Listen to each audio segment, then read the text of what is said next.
तो polar coordinates, तो देखो पहले कार्टेशियन कोऑर्डिनेट समझते हैं। कार्टेशियन कोऑर्डिनेट मतलब एक्स वाई जेड में पॉइंट बताओ। तो मैंने एक्स बनाया, मैंने वाई एक्सिस बनाई, मैंने जेड एक्सिस बनाई, ठीक है, जो आउट ऑफ प्लेन है। मतलब अगर तुम स्क्रीन पर देख रहे हो तो एक्स और वाई तो प्ले स्क्रीन में है, और जेड जो है वो स्क्रीन के बाहर होगा, ठीक है। तो ये अपना कोऑर्डिनेट सिस्टम मैंने यहाँ माना है। अब अगर मान लो मुझे एक पॉइंट बताना जो स्क्रीन के अंदर है, तो कैसे बताऊंगा? मैं बता दूंगा भाई उसका एक्स कोऑर्डिनेट इतना है, बता दूंगा वाई कोऑर्डिनेट इतना है, बट अगर एक्स और वाई बताओगे तो स्क्रीन पे आएगा, क्योंकि एक्स और वाई स्क्रीन पर है। अंदर वाला पॉइंट बताना पड़ेगा, तो जो z से डिस्टेंस होगा ओरिजिन से z एक्सेस पे वो बताना पड़ेगा। तो अगर मैंने ओरिजिन से जो डिस्टेंस है z एक्सिस पर वो बता दिया, तो मैंने अपना पॉइंट बता दिया x y z। अब एक पॉइंट आएगा, ये तो पता होगा सबने, कार्टेशियन कोऑर्डिनेट पढ़ा होगा, ठीक है।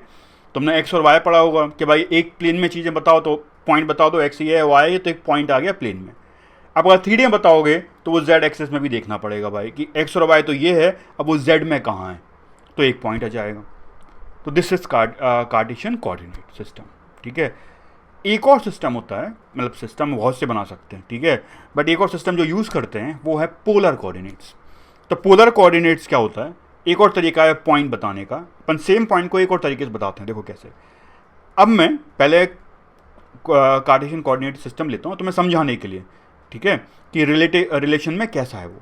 तो अपना एक्स वाई और जेड है, ठीक है।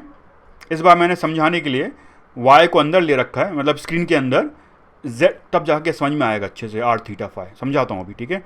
सो x y और z ले लिया मैंने, मतलब x और z तो प्लेन में है, y स्क्रीन के अंदर है, ठीक है। x क्रॉस y z सही है। अब अपन देखते हैं वही पॉइंट, सेम पॉइंट बताते हैं। तो मैंने क्या किया, उस पॉइंट का पहले r बता दिया, मतलब ओरिजिन से डिस्टेंस कितना है, ये जो पॉइंट है इस पॉइंट का ओरिजिन से कितना डिस्टेंस है वो बता दिया। एक फिक्स पॉइंट आ गया क्या? नहीं आया, पूरा स्फीयर बनेगा, आर रेडियस का स्फीयर बनेगा, उस स्फीयर पे सारे पॉइंट का ओरिजिन से डिस्टेंस आर होगा। एक पॉइंट नहीं आया, एक फिक्स पॉइंट आना चाहिए।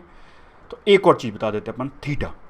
थीटा बोल देते हैं ये जो line joining point coordinate to origin है उसका एंगल विथ जेड एक्सिस, ठीक है, थीटा बोल दिया मैंने। तो अगर मैं ये बोल दूं थीटा मैंने फिक्स कर, सपोज बोल दिया 45 डिग्री, थीटा 45 डिग्री, मतलब आर 1 मीटर, ठीक है, सपोज, और थीटा मैंने बोल दिया 45 डिग्री। पॉइंट फिक्स आएगा क्या? अभी भी नहीं आएगा। देखो ऐसा एक सर्कल बनेगा उस स्फीयर पे, आर रेडियस के स्फीयर पे ऐसा एक सर्कल बनेगा, उस सर्कल पे, ठीक है, सारे पॉइंट का ओरिजिन डिस्टेंस तो आर है, और theta that is angle with the Z axis theta है 45 डिग्री मैंने बोल दिया। अभी भी एक पॉइंट ही नहीं आया, सर्कल पे इन्फिनाइट पॉइंट्स होंगे।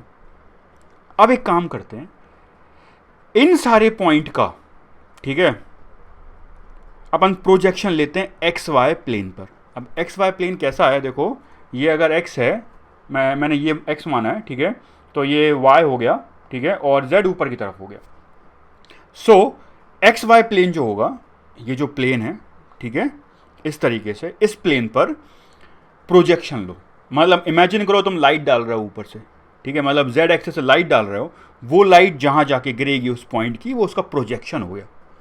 तो ऊपर से अगर लाइट डालोगे तो एक्स वाई प्लेन पर यहां पर देखो जाके गिरेगा वो प्रोजेक्शन, उसको ज्वाइन करो ओरिजिन से, उसका एंगल बता दो एक्स एक्सिस से फाई। अब एक फिक्स पॉइंट आएगा, वो सिर्फ ये पॉइंट है भाई, जिसका आर थीटा फाई तुमने जो दे दिया, सपोज फाई तुमने बोल दिया 30 डिग्री, तो यही पॉइंट होगा जिसका आर 1 मीटर, थीटा मैंने 45 बोला है, और फाई, ठीक है, कितना होगा 30 डिग्री। तो यही एक फिक्स पॉइंट। अगर तुमने सपोज यहां चेंज कर दिया, तुमने यहां पे आ गए, सपोज सर्कल पे घूम गए, तो तुम्हारा फाई चेंज हो जाएगा, डिफरेंट पॉइंट आएगा। अगर तुम आगे पीछे हो जाओगे रेडियस में तो आर चेंज हो जाएगा, अगर तुम यहां चले आओगे तो थीटा चेंज हो जाएगा, कुछ ना कुछ चेंज होगा, एक नया पॉइंट मिलेगा। मतलब आर थीटा फाई हमारा न्यू कोऑर्डिनेट सिस्टम हो गया, जिसको बोलते हैं पोलर कोऑर्डिनेट्स। एंगल्स में बात कर रहे हैं अपन, बट एंगल कौन कौन से समझ में आया? थीटा कौन सा हो गया? Angle with the Z axis. Phi क्या हो गया? Angle of the projection with the X axis. तो प्रोजेक्शन को ओरिजिन से ज्वाइन करो, उसका एंगल देखो उस एक्सिस से कितना आ रहा है, that is called phi, R theta phi. समझ में आ रहा है? एक कोऑर्डिनेट जैसा अपन ने पॉइंट बताने का तरीका होता है एक्स वाई जेड बता दो, वैसे तरीका होता है आर थीटा फाई बता दो। आर होता है ओरिजिन से डिस्टेंस, थीटा होता है angle with the Z axis, और फाई होता है angle of the projection on X Y plane with the X axis. ये होता है पोलर कोऑर्डिनेट्स। तो मैं लिख देता हूं सारा। जब इस सिस्टम में यूज करते हैं, जब इस पोलर कोऑर्डिनेट्स में यूज करते हैं, इक्वेशन बिकम सॉल्वेबल। तो अपन देखते हैं क्या होता है, पहले लिख देते हैं। देखो आर क्या है, distance from the origin, theta angle of the line joining the coordinate with origin with the Z axis, angle of the projection of the point on the X Y plane with X axis. समझ में आ रहा है? R theta phi, R origin से distance, theta angle with the Z axis, ठीक है, और phi ये थोड़ा सा ध्यान रखना है, angle of the projection on X Y plane. Point का प्रोजेक्शन लो, एक्स वाई प्रोजेक्शन मतलब लाइट डालो, तुम सोचो ऊपर से लाइट डालो जेड एक्सिस से, एक्स वाई पर गिरेगा, उस एक्स वाई को ओरिजिन से ज्वाइन करो और उसका एंगल निकालो एक्स एक्सिस के साथ, दैट इज कॉल्ड फाई। अगर तुमने किसी भी पॉइंट का आर बता दिया, थीटा बता दिया, फाई बता दिया, तो अब एक फिक्स पॉइंट आएगा। समझ में आ रहा है? This is polar coordinates.